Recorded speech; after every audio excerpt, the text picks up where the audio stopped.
Welcome back, everybody. Let's finish watching the video. This is the millions of six-figure professionals who spend their lives making you weak, manipulating you through social media, food, and all the other endless comforts. Billion-dollar companies using advanced AI to make you passive, comfortable, low testosterone mules. Split testing to keep you mired in an endless loop of distractions. Creating a generation of weak, pleasure-seeking droogs whose lives consist of waking up, scrolling on social media, and busting a nut. Entire countries are becoming weaker as we become lazy, instant pleasure-seeking men. There is no need to be strong anymore. All these comforts and distractions make life easier, and an easy life breeds weakness. Comfort kills creativity, and with this, men are becoming incels at a frightening rate, because by detaching themselves from their masculinity and through being accustomed to comfort, they have no will to struggle or to strive for more. Men are losing that will to succeed, to be better, to improve. And when this weakness is normalized, when men around you are docile, lethargic, and apathetic, you accept being weak. You lower your standards for yourself and those around you. And this really is how civilizations collapse. Now in Fight Club, this collapse is seen through the radicalization of these men, who are forming stronger bonds and stronger dedication to Fight Club, highlighted with the membership initiation, where those who want to work in the top circle of Fight Club must go through grueling discomfort, standing outside for 3 days with no food, water, or shelter, where they are repeatedly threatened and told they're not wanted.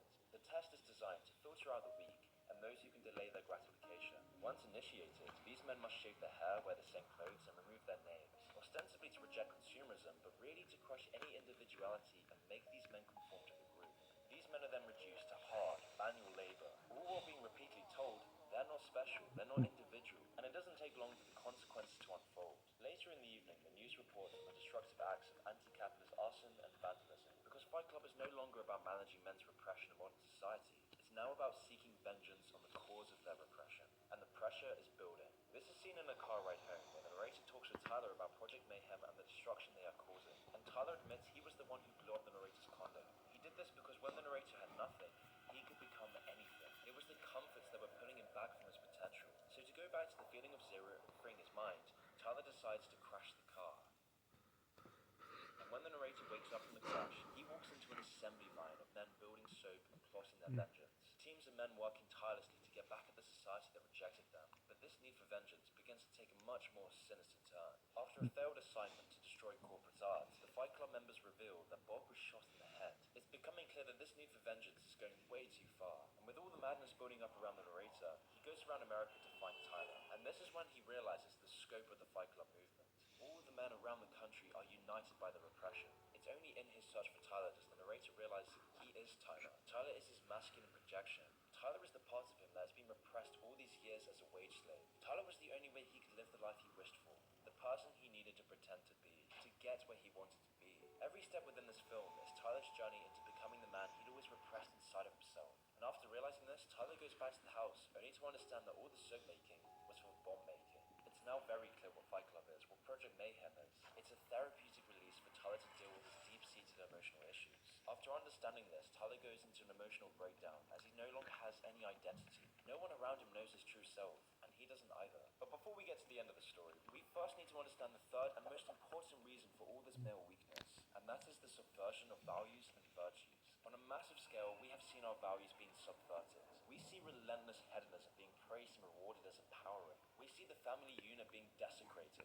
We are told that ownership and freedom are bad, that we won't own anything, that we shouldn't be free to say what we believe or act as we choose. We are always told to be the better person and never show aggression. When men are bullied, we are told not to defend ourselves. Even though we all know that you are the bigger person because you take it, we should reclaim that aggression and push back. But instead, we perpetuate weakness by telling men that being weak is a virtue, only for men to then carry out this bottled rage for the rest of their life, looking for any scapegoat, video game, or pill to release their inner repression. But when these values and virtues are subverted, when men no longer benefit from society anymore, when the essential elements to a meaningful life are stripped from them, when being a single, lonely loser with no money, no ownership, no meaningful relationships or connections, and no respect is the norm for them, society crumbles.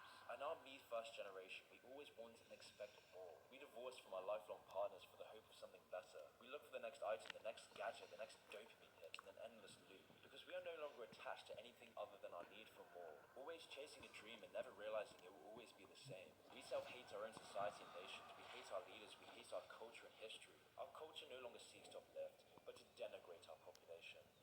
are binded by the same values and virtues, you want to protect the society that you have. In fact, you will do everything to keep it. That's why you see strong men like President Zelensky out on the streets defending a nation from authoritarianism. A man, a country with virtue and aggression. And on the other hand, you see men in the West willing to give all of this away when they are no longer attached to any values or virtues, giving away their society in the hopes of something new, which is exactly what Fight Club shows us. During the final scenes of the film, Project Mayhem plans to bomb all the banks and credit card companies so that they can erase the debt record and everyone goes back to zero. Society restarts.